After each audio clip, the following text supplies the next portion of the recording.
this is a roundtable discussion, so for the benefit of the people online, I'm going to just bring this back there since I'm already mic'd, and you guys can scoot it around amongst yourselves since you're afraid of me.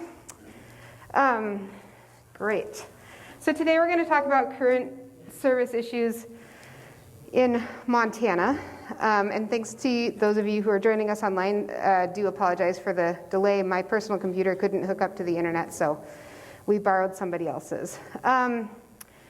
Today, the goal of this is just to talk about some challenges and solutions for service delivery across the settings in speech-language pathology and audiology. So in the course description, we did list COVID as the first challenge, but we're going to move that until the end because we're all pretty familiar with it, sadly, at this point. So we've got some other things, especially now that we're delayed in starting, that we want to get to first. So we're going to talk about the interstate compact model and then caseload and workload models. And I did not put in a disclosure slide, but thanks to Amy Glaspie, who reminded me I needed to say that. I am the MSHA president, and so I am getting to attend this conference for free. And I don't have any non-financial disclosures except that I'm the MSHA president. So you can do whatever you want. It's distracting. Can you just minimize that? Just click the little. Yep, there you go. Yeah. Okay. So our time-ordered agenda is already off, but that's okay. So I want to start talking about the interstate compact. These are the questions that I designed for us to talk about. What are the benefits of the interstate compact for different work settings? What challenges that might arise for different work settings? What does the implementation look like for Montana, and how might these changes affect your license? And then if there's any other information. So raise your hand if you already know what the interstate compact is and the answers to any of these questions. Barbara does. Kind of, Amanda. Okay, great news. I prepared some really thrilling slides to talk about it. So the interstate compact, Amy Glaspie and myself and our lobbyist, Abigail Walker, St. Lawrence, all attended a meeting that was put on by the Council of the National Center for Interstate Compacts, which is a member of the Council of State Governments. So the information that I'm presenting today is from the slides that they shared with us in that meeting. So what an interstate compact is: a binding contract between states that allows states to respond to national priorities with a one voice, yet allows states to maintain sovereignty over issues belonging to the states. So driver's licenses are an example of an interstate compact, right? We all can drive in different states, even though we're licensed in Montana. But we can still drive in other states because we have that license because of interstate cooperation. So in our case, we'd be working towards Montana joining the a audiology, speech-language pathology interstate compact, which currently has 15 members, 10 yet to be activated. So these are the states that currently belong to that. So what I really wanted to talk about is the part about making sure that people understood that our licensing board would still maintain sovereignty over all Montana licenses, and especially that membership in the interstate compact is voluntary.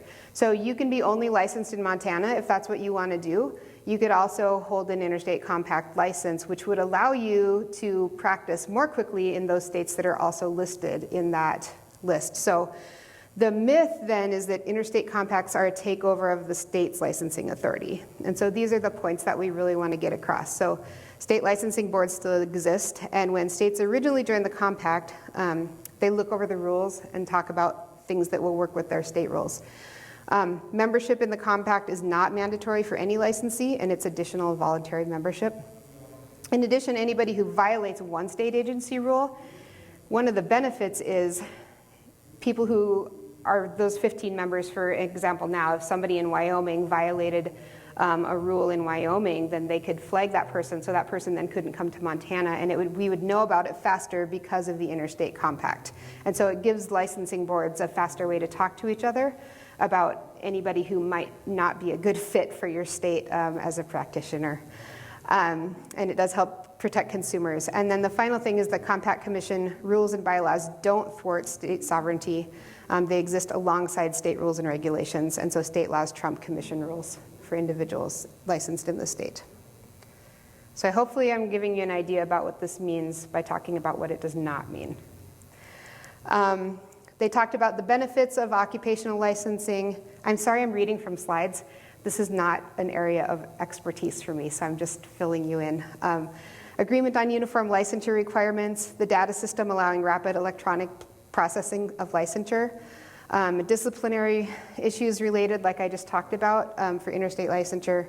Then we would have fingerprint-based criminal background checks, and so that's how we get that interstate licensing. And then the governance is, we have more about that on a later slide.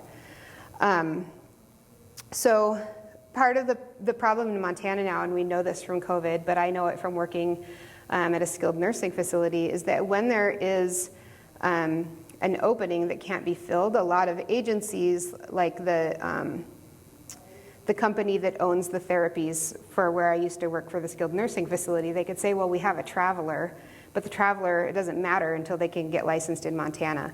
And so I had to continue doing PRN last year until they could get the traveler licensed. And so being part of an interstate compact would just allow people more fluidly. If you need a traveler, something happens to one of your therapists and you belong to a group that can get somebody, or if somebody can come from another state that's already got that interstate compact membership, then we can fill spots faster. Also, if we're doing telepractice, you can be licensed and say one of your kids travels to another state, or say you travel to another state. As a member of an interstate compact, then you don't have the limitations that you would have where we can only practice in Montana with people physically in Montana when we're physically in Montana. And so hopefully that makes sense. Jen. How long has this been a thing? How long has it been a thing? I'm not actually sure. Okay, and am I getting it confused with, there's another thing? Can you use the microphone so people, Oh, thank you. If you just hit the button on the end, I don't have it turned on yet. Sorry, people online, we're taking care of you. Check. Hello. Yeah, it's on, I can hear you, Jen.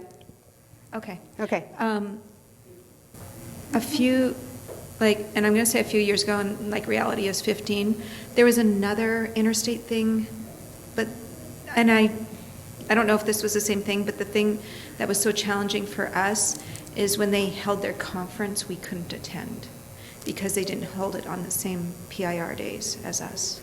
Does anybody know what I'm talking about? Yeah. Wyoming, Idaho, Montana doing their state Eastern Hearing Associations and providing conferences. None of them in Salt Lake City. Yeah. Yeah. So this is a different thing? They're talking about a combined conference for those of you in the audience, but this is actually licensing. Okay. And that's just a combined conference. So yes, it is a different thing. Thanks for clarifying that though, Jen, because my wheels were really turning over here. Yeah. yeah, only the private practice people can go to the conference. The rest of us have to stay home. So why are we interested in this? Like I said, now that we have a mobile society, telepractice is such a big thing. That's the technological advancements. The deficit and the availability of healthcare people, and so those are the travelers. Practical advancement for current generations of practitioners. It just makes sense to have people available to go different places because our society is like that now. And then one really important part is the support of relocating military service members, because I know we do have audiologists who are in the military, and that's how they got their training. So this would benefit them, and then spouses of military people who are moving around. So. I thought military were hearing aid dispensers. I don't know. Well, It's a different license. okay, it's a different license, but it does apply to Yes. them. So this slide just talks about how interstate compacts come to happen, and this is the development across the board of how they happen. And so it's a big transparent process with all the stakeholders. You get everybody involved.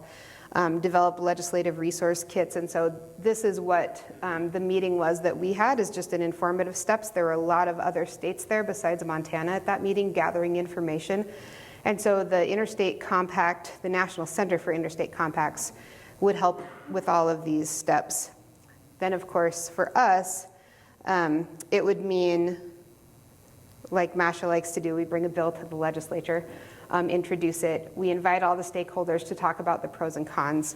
And if it gets passed into law, then we start working with the licensing board.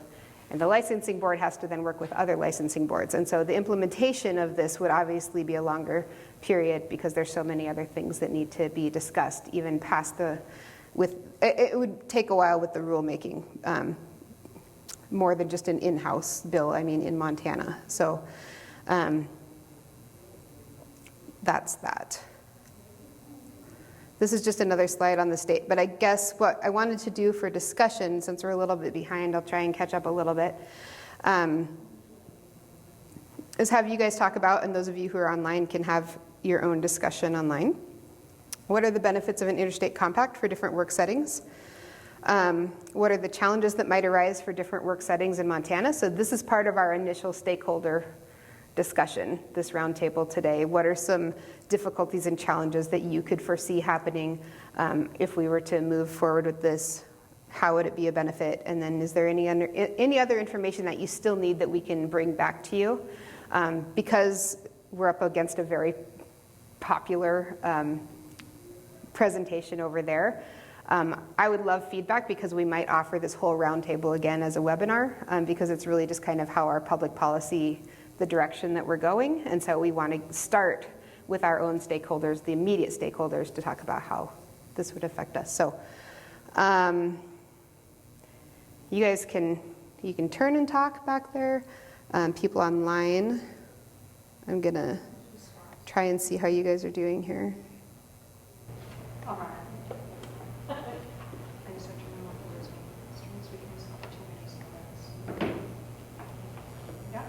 Can you read us the chat? Are people chatting up over there? I'm trying to see what's happening online. No one's tried it before. Are there disadvantages? I mean, it seems like, what is that in Montana? So those of you online, you all have your videos off, but I know you're there. I'm hoping you could unmute and have a discussion about your thoughts on this. Or you can type into the chat.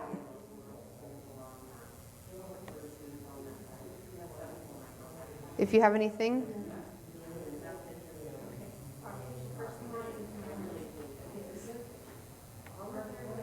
Where actually is the chat? Because I'm not on my computer, so this is like adding to my stress.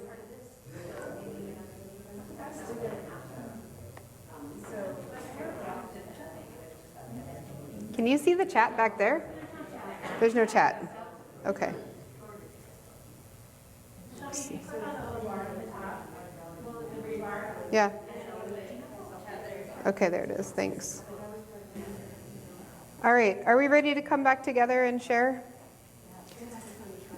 I'd love to have somebody from your table share what your discussion was centered around while you were visiting so that our friends online can hear.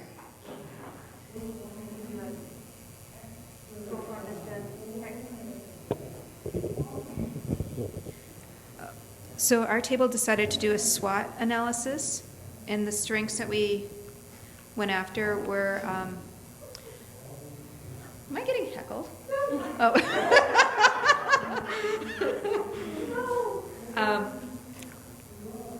We can access to specialized telehealth services, whether it's from Montana or another state. We are so rural here that would be a huge advantage. There would be more consumer choice, which MSHA is very invested in the consumer. We have a lot of people that kind of move into Montana, move out of Montana, experience winter Montana, move out of Montana. But it would just support those people that haven't found their landing point yet. And also another strength is it might bring us some audiologists. A weakness would be back with like the specialized telehealth services. There would also be competition. So we would have to be sure that we're providers working at the top of our license. That's true. When we looked at opportunities, right now the state agency is looking at a huge cost to develop an SLPA test. If we got on board with this, can we just merge with another state's SLPA test? Or, can we take We have already looked for other SLPA tests. They don't exist. Okay, do you guys have any idea how much this is gonna cost? Yeah, we're going to talk about that in a second instead of Okay, COVID. Okay, yeah, okay. And then threats, once again, the competition and insurance boundaries and insurance loopholes with crossing state boundaries. It's not us, it's the insurance companies who will find a way not to reimburse, right? Yeah, okay. And then the info that we need, so we did a SWOT is will SLPAs be included in this? Okay, That's what we need, that's something we needed, we thought would those be are great. valuable. I'm hoping I can take a picture of your SWOT You can analysis. have it. I love that. It's super important information for us. I love it. Other table, thank you. Thank you, Jen. Oh, I did not heckle you. I was, Jen, you really spoke to a lot of what was said over here, specifically about the increase in the number of SLPs that would be available, which would be a major benefit, especially in extraordinarily rural areas like Dillon, where I live. You know, it's hard to find a qualified SLP. But I do worry also about the threat of inviting someone from another state into your business, which could be costly and have legal ramifications, and a worry to the founder and the owner. You know what I mean? You know, your private practice, if you build it by yourself, it is really your baby, for real. Yeah. And you protect those kind of things. We covered it.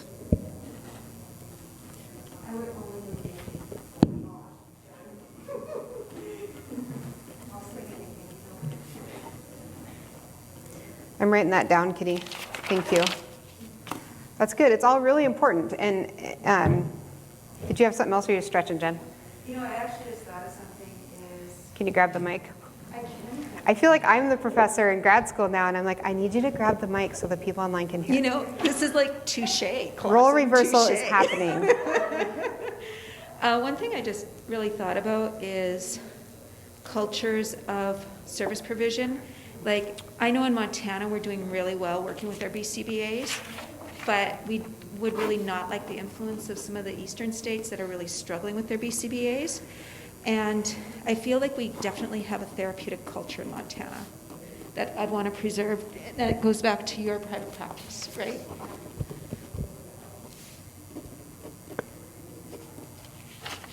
Great. Thank you for all those thoughts. It's so important for us to hear. And of course, as we move into the next legislative session, we'll be having more gatherings like this to help us keep this in mind, because we need to make sure that it's the right move. So there's a lot of benefits. I wanted to share, in case you guys weren't looking up here, some of the people online. They were thinking of strengths that could happen. So some of the benefits were already discussed. It's nice for rural Montana where it's hard to get therapists and extended leaves. Positions are hard to fill. And then it's especially helpful for people who are travelers to get help for time off in a skilled nursing facility. And I think a lot of medical places, I don't know if they've got a lot of PRN, so helps a lot. And then extended leaves. So thank you for that online. And again, online, I apologize that I didn't do a breakout room for you. So we'll do that now.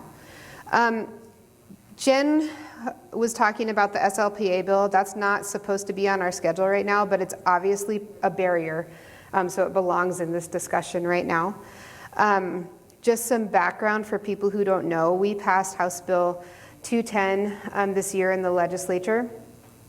In the provisions for that bill, it says that you have to have hours, you have to pass an exam.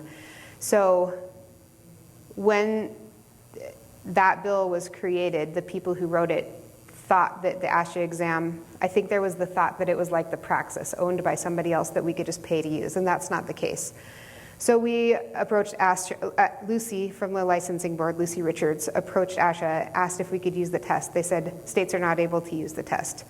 So we're without a test. So the problem that's happening right now is that the Department of Labor and Industry wants a test that's psychometrically sound, even though the bill does not call for that. And when we wrote the language in that bill, we didn't realize that they would have that requirement in mind. And so there's just a lot of unintended consequences that were communication problems that are happening right now.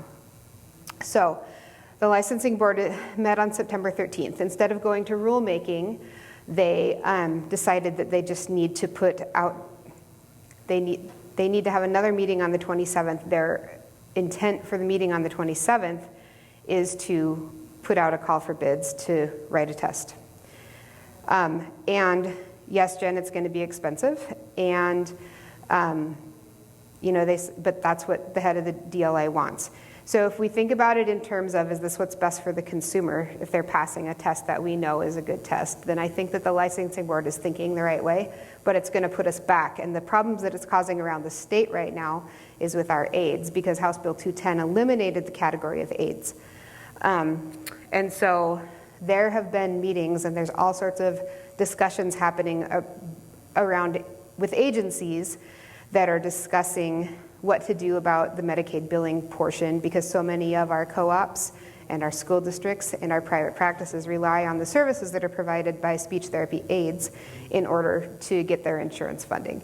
And so it's really hard to be the person who, not the person, the organization that brought the bill right now, because the truth is we don't have any answers. We are fielding all of the concerns, and we are taking the concerns to the appropriate place, but it's hard because we can't give any hard answers other than we're working on it. So I guess if you hear concerns from people, that's the answer, that right now we're working on it. We're talking to the people at Medicaid. We're talking to OPI. We're talking to all of the main organizations. We're talking to the Department of Labor and Industry. And I'm talking about the people that are above our executive officer for our licensing board, Lucy Richards. There's people from the governor's office that our lobbyist has gotten involved with. And so at all levels, we're trying to make this happen in Montana, that Medicaid reimbursement is not going to be called into question. And it's a precarious position right now. And we are very, very sad about the unintended consequences. But I'm not sure what else to say other than we're working on it, and to let everyone know who's out in Zoom land and in this room that we're just really working towards finding a solution, and it's something that we're working really hard to do because we realize that it's a problem. So is there any discussion on that right now? Jen, with the microphone, please. I know. This is just payback for years of doing this to you. Feels great. I bet. So I guess if we, first of all, who would be responsible for getting the exam made, the board or MSHA? The board. Okay. Secondly, is there any way to capitalize if we're going to be doing this whole expense where other states are starting to get on board? Like, Montana's just not used to being the first person to the party. We're used to being the last person to the party. So, Right. Is there a way that we can recoup? Like, because what I keep on thinking about is all of our licensure fees are going to go up to cover this cost. Right. Well, the great news is at the licensing board meeting in September, they're actually removing all licensure fees for next year because they're ahead. But now the opposite is going to happen in future years because they're not allowed to have a surplus. Yes, they're not allowed to have reserves. So next year we will all have to relicense, but none of us will have to pay a fee. But then, of course, that's going to go up because we have to have the Can we test elect made. to pay the fee with the intent of paying for the test process? I don't know the answer to that because they just passed at the last board meeting that they just talked about the last board meeting. So I don't know if they undo things. I don't know how the board works there. I can't speak to that is what I am trying to say. Well, but you do have power because Rachel Stansbury was the one that got us knocked back down to $100 after they moved it up to 200. So you will be heard. Right. Yeah, it's just an option. Farthest thing from my mind, considering all the emails that I've been getting. If you're online and you're a co-op director, you don't have to all caps me. I know it's a situation. I'm just saying. Yep. There is already, so I should have said that too. In addition to asking ASHA about the test, we also did send out, because the president and president-elect of your MSHA organization are members of the Council of the Association of State Presidents. So I put out calls to every state. Does anybody have a test? And everybody wrote back they don't. Somebody wrote back, we do have one, but it's so ancient we don't even want to use it.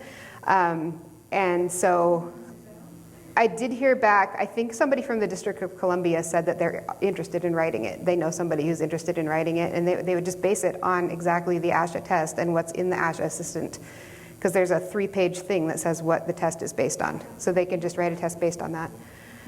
But if it's psychometric? Oh yeah, it has to be tested. They can't just write the test. No, it has to be normed. Yeah, and sound. No, we understand that. I just went through the process last year with the National Special Board Specialization in Autism as part of that process. So. Yeah. Yeah. I don't doubt it, and so that's why whatever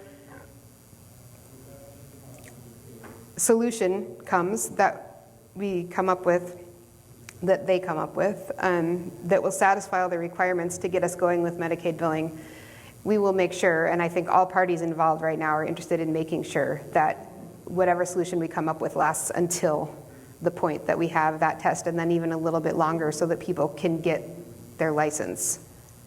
Yes?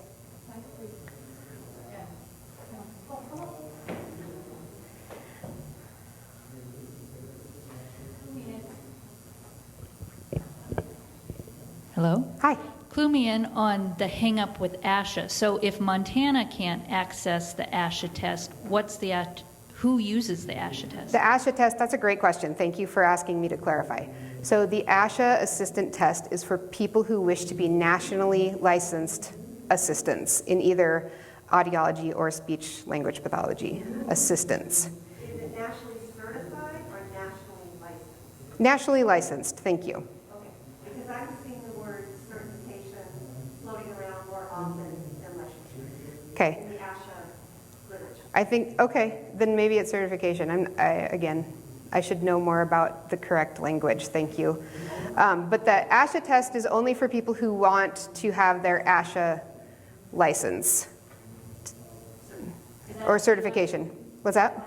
Is it expensive? And what's the hang-up? Why would an SLPA from Montana just say, I'll go with the ASHA? That's another really great question, and thank you for asking me to clarify that. The licensing board in Montana feels very strongly about not making anyone belong to a national organization or a professional organization in order to be a license holder in Montana. So even speech therapists in Montana do not have to be nationally certified in order to be speech therapists. A lot of states they do, and so that's why it's not that big of a problem, because they just say, hey, well, we expect our SLPAs or our SLPs to be in this organization, so the SLPAs, you need to do this too, and then once you fulfill those requirements, you'll have fulfilled our requirements. But that's not the case in Montana, and the licensing board expressed again that they'll feel very strongly about not making people belong to professional organizations. Yes, Jen? I also thought that you had to take ASHA's classes to have access to their test. You don't. Oh, why did I think that? Okay. You don't. You can, there's different paths. There's 3 different paths through ASHA too, and so our bill is designed to look a lot like the ASHA bill.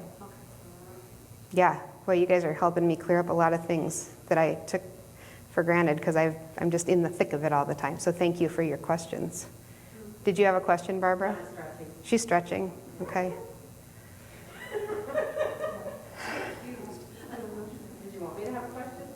No, we're good. I need to check online and see in the chat. I see one thing in the chat. Is there anything that I can answer for people that are online? You have the mic on your laptop on? Now I do. Because it was echoing.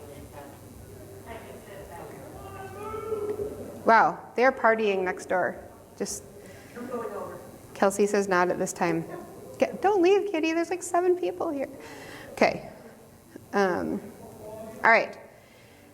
We are going to move on to another thing that MSHA is interested in talking about across the state. Caseload and workload models. So it's a very complicated issue, and it mostly applies to our school people. So while Montana school accreditation standards have specific numbers of required counselors, administrators, and even librarians that are based on the school A and B or the average number belonging, there's no guidelines in accreditation for either special education teachers or related service providers in the state of Montana. So in addition, schools have to take all the students who qualify. We don't get to have a wait list. And caseload numbers are not locally controlled or not controlled. So that can lead to burnout among practitioners. So there are some districts who have very strong guidelines that they operate by. There's other districts that don't. And there's some people across the state who literally can't get anybody else to go work there. And so caseload numbers can get high that way. So I'm really distracted by the noise next door. Yeah, okay. Maybe we should start dancing. So in private practice, are you really talking, Mikkel or Michael? I can't tell. You need to mute yourself. You need to mute did you unmute your microphone? My microphone? No, the microphone on there. Did you mute that? Unmute. I unmuted it. Mute it. So mute it back. Okay. So private practices have more control. They can determine what a full caseload looks like, and then they have a wait list. I can't speak that much to private practice though, so we have people in the room who can. And then for SNFs, when the patient census is high, there's not always PRN. And so I wanted to just bring in so that it's not only a schools discussion. So if you are a school person, maybe you can sit with school people for this discussion. And if you work other places, I designed questions for you.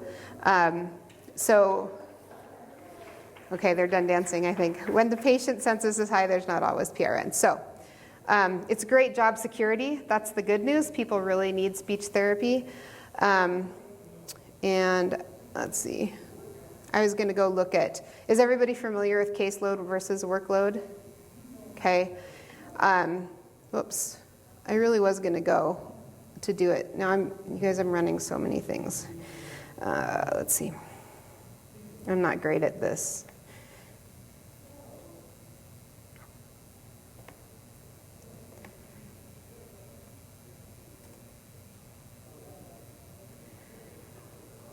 So when we talk about workload, and I have this because I have attended a couple meetings, or a meeting, and Julie Vetter and I are going to attend some more meetings. So when MSHA is talking about is really based on workload.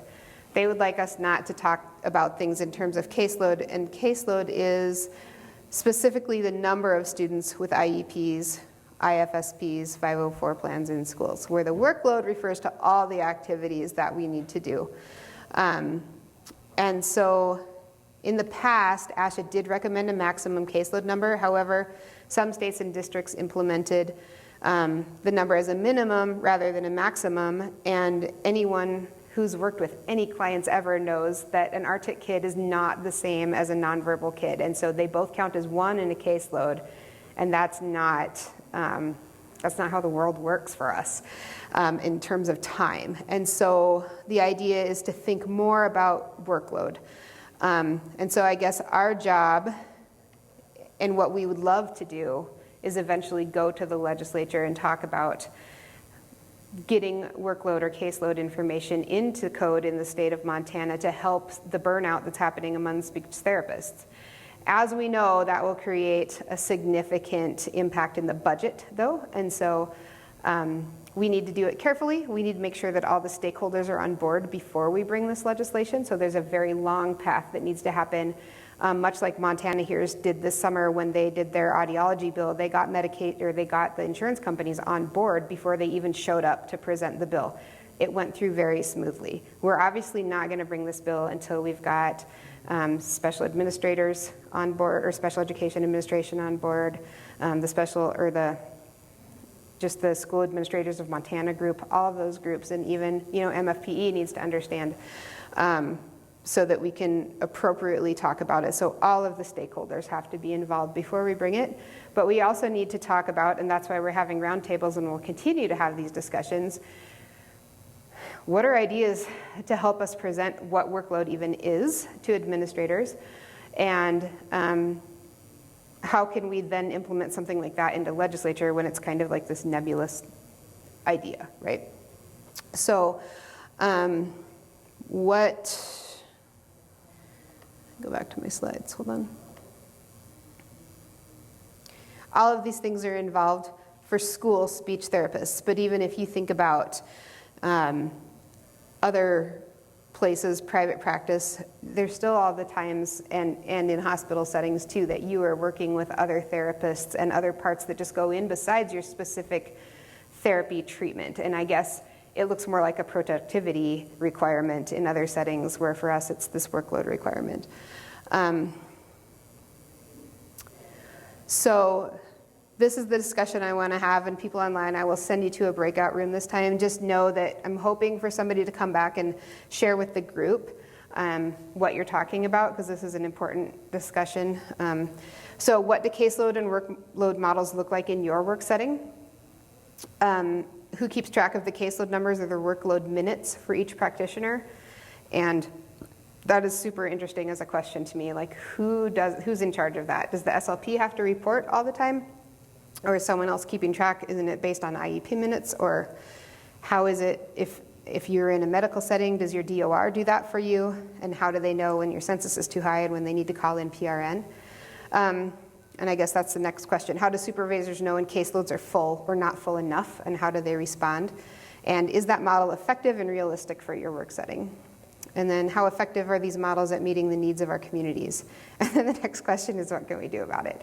That's kind of one for later, but I think that I would love to just turn it over to you guys to talk about these questions for right now. And online group, I'm gonna do my best to send you into a breakout room so that you can all discuss amongst yourselves. So how long do we want to talk about this? We've got a while. If we go out, we're done at 3, so if we go out for like 10 minutes, or do we need more? 10 minutes? We'll send you to a great breakout rooms for 10 minutes, and then we can come back and share our thoughts. So let me go organize that for online friends. And you could visit with them in the breakout room. Oh, okay. I think that might work. Let participants choose their own room. Like, there's only 7 of them. I'm trying to figure out why we need one. Just assign, just automatically. Assign automatically? Okay. Okay. Oh, you aren't in there though. No, but everybody else is. Do you want to just let them talk or Yeah. introduce themselves? How come I'm not in there? Oh, I can join. I can join. Okay, you can. Okay. Do you want this or? Sure. How do I turn this off momentarily? All right. I think that I'm back on.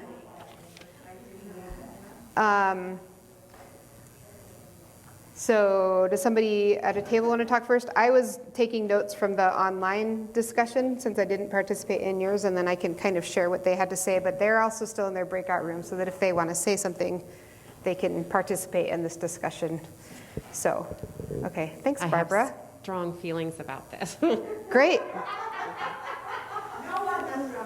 Okay, so our district has 15 speech therapists, and a couple years ago, we filled out ASHA's workload model Yeah. and discussed it, and we went over it with our director. And Oh, they can't there's hear the some- discussion online. Molly, you can't hear even with the microphone. They're all talking into the mic. You can't hear that?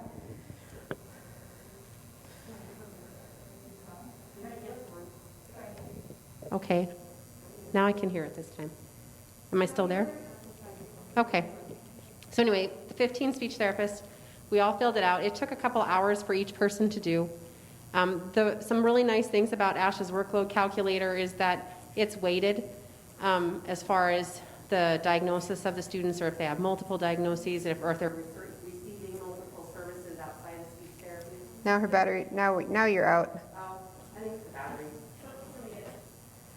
Okay, so, okay, go ahead, sorry. I'll turn off my video. So much to think about.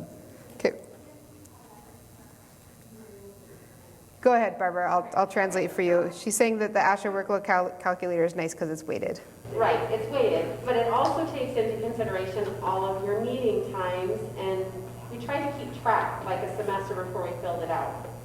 And what was really nice for the administrator is to be able to see if building-specific educations or trainings could reduce the inefficiency of time. So if there is more meeting time for the psych, because the psychs and the OTs and the PTs also filled out workload calculators. Did they use a different one or ours? There's a similar one Okay, to that. I forget which state it's from. okay. I know Ohio has one. They could see if they could work on training for how to run a smooth meeting, or what can you do before the meeting to make it shorter. They could also look at, do we need to train? No, I don't, you know one.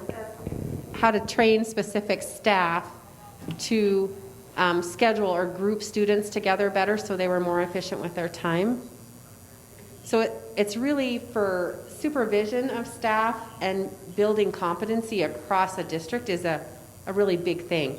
The numbers that ASHA's workload calculator give also is objective data that then administrators could say, if you have 15 staff and 13 of them are in that nice range, then you have 2 that their caseload and their workload is high, they could take that to the school board and say, we need another half of an FTE, and these are the buildings that are most needy.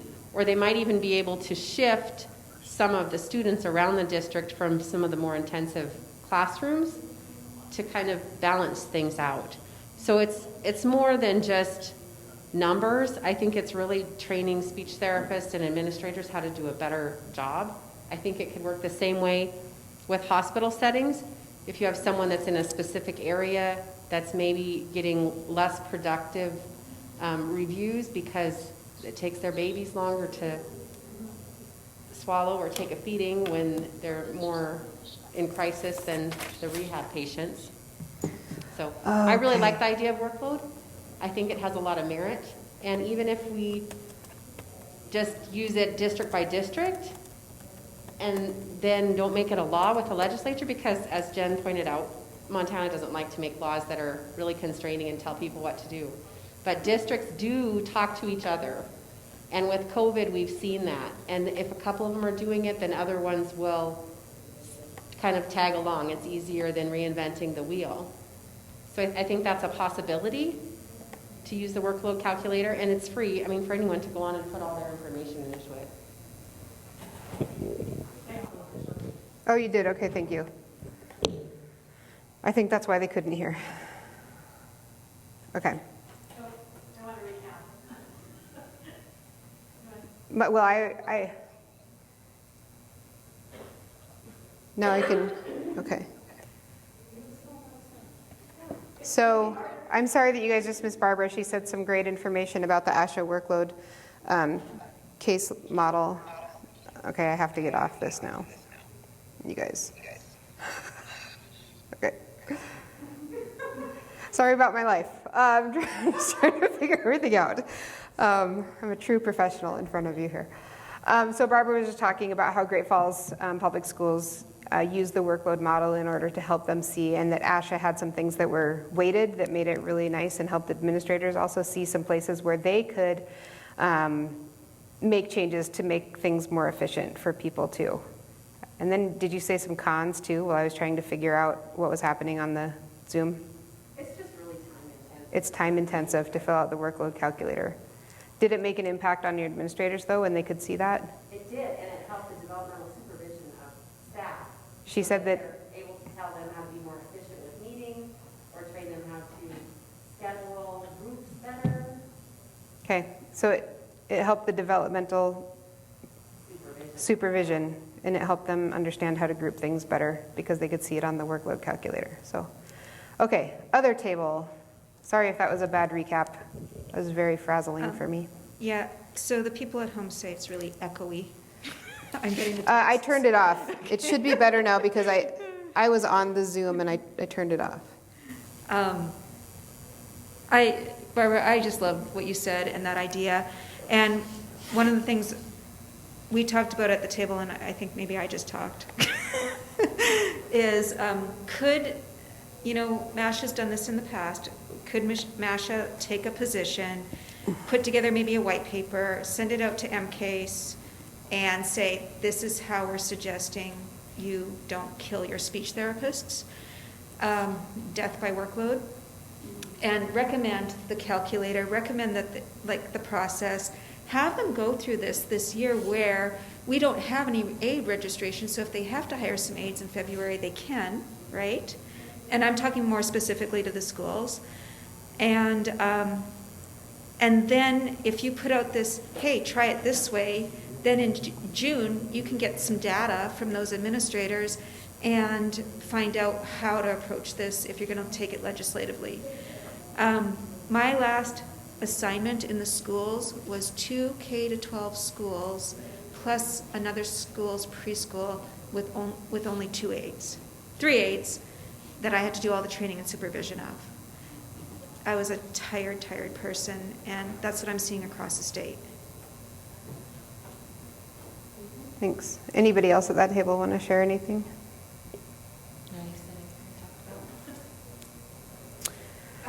I just want to share what Sarah was saying is her district is still using the old kind of 42's your caseload and then adding aides to the people that go up higher, and she feels really comfortable and respected with that model. So some people are still using the old model, and it is making it doable, right? Okay. Okay.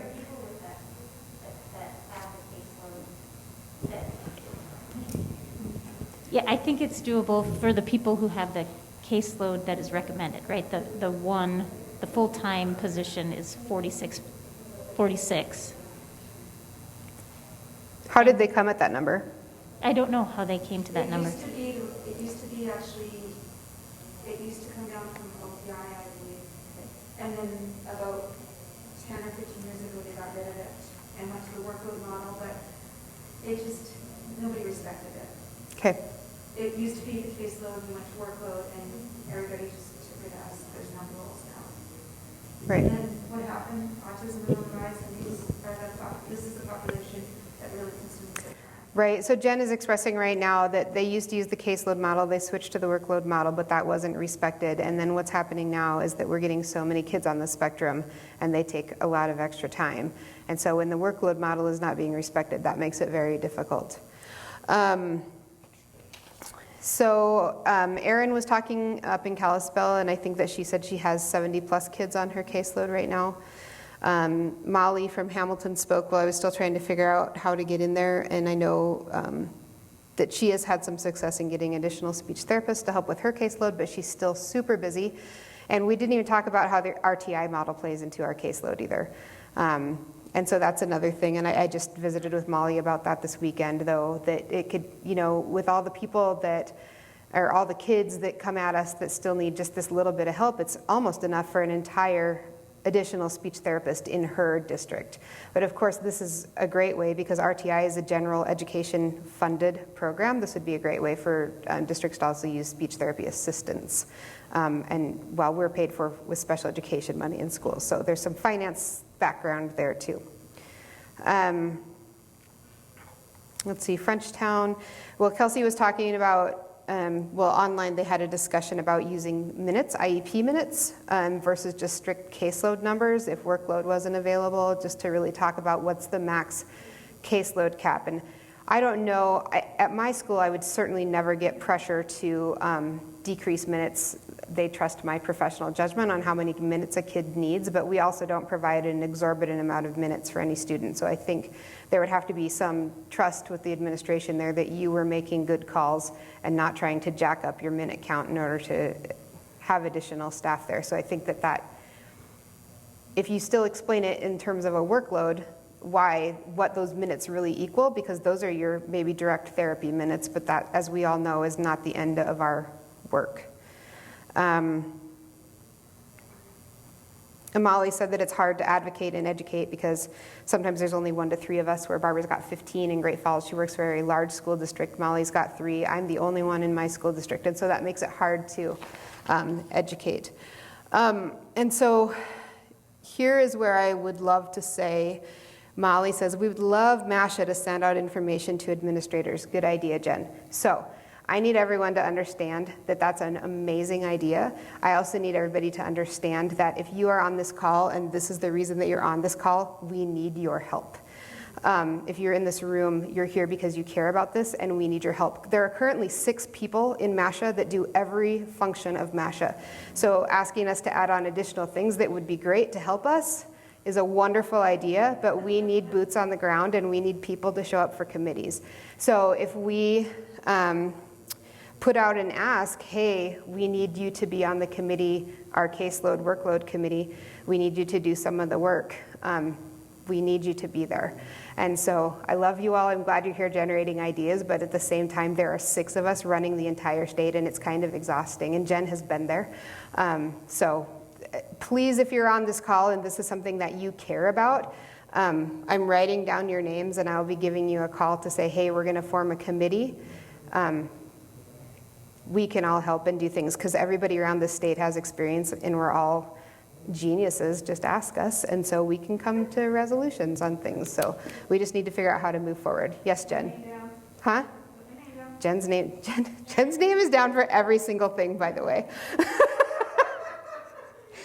Jen and I have a problem. It's true. Okay, so we have 10 minutes left in this session. I want to really thank everybody for the discussions that they've had.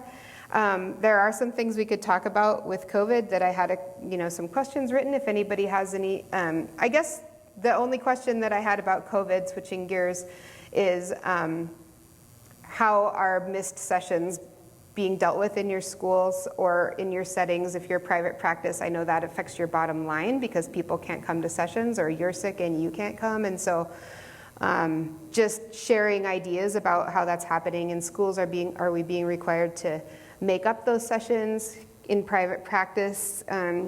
Kitty, is it just lost income and there's nothing you can do about it? Or are you doing telepractice when people are at home? Or I was just wondering how it looks. Actually, it's looking very interesting and not what I expected. Can you grab the mic, Kitty? Of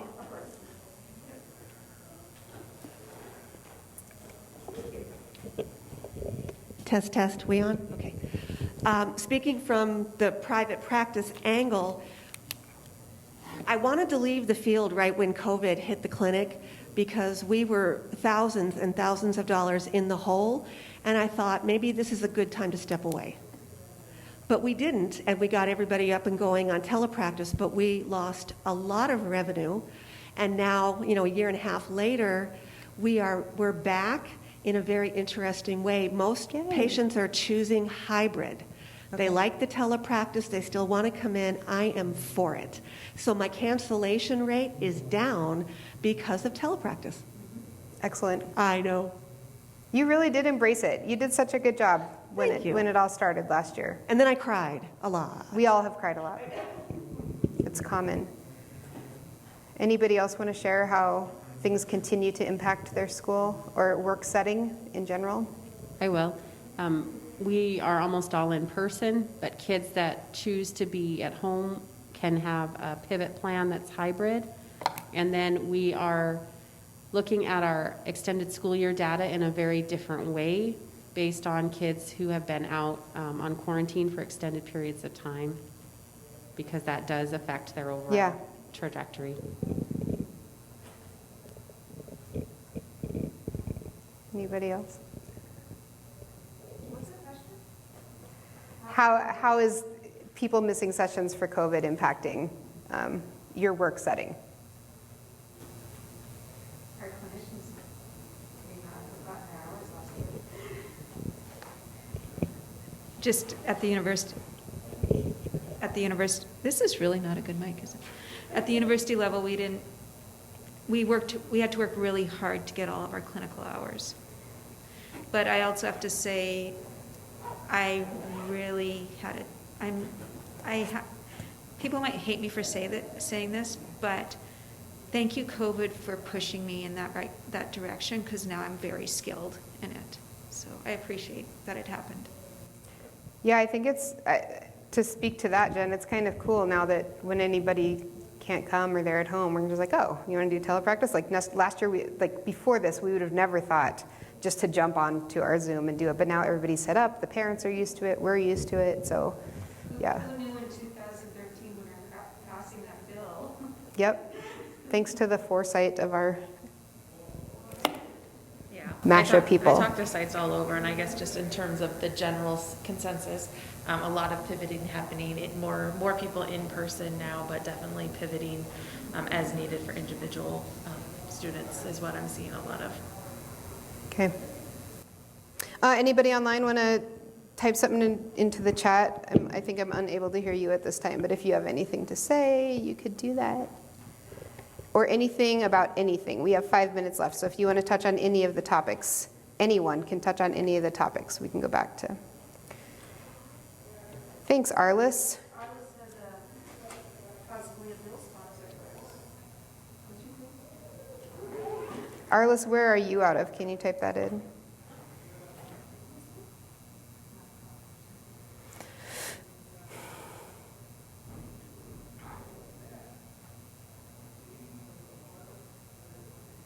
Okay.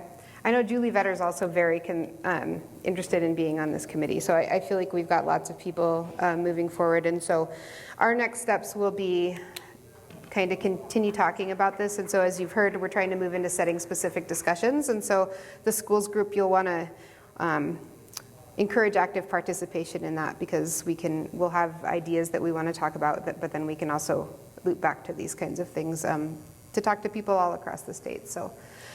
All right, we have 4 minutes left. Anything in conclusion?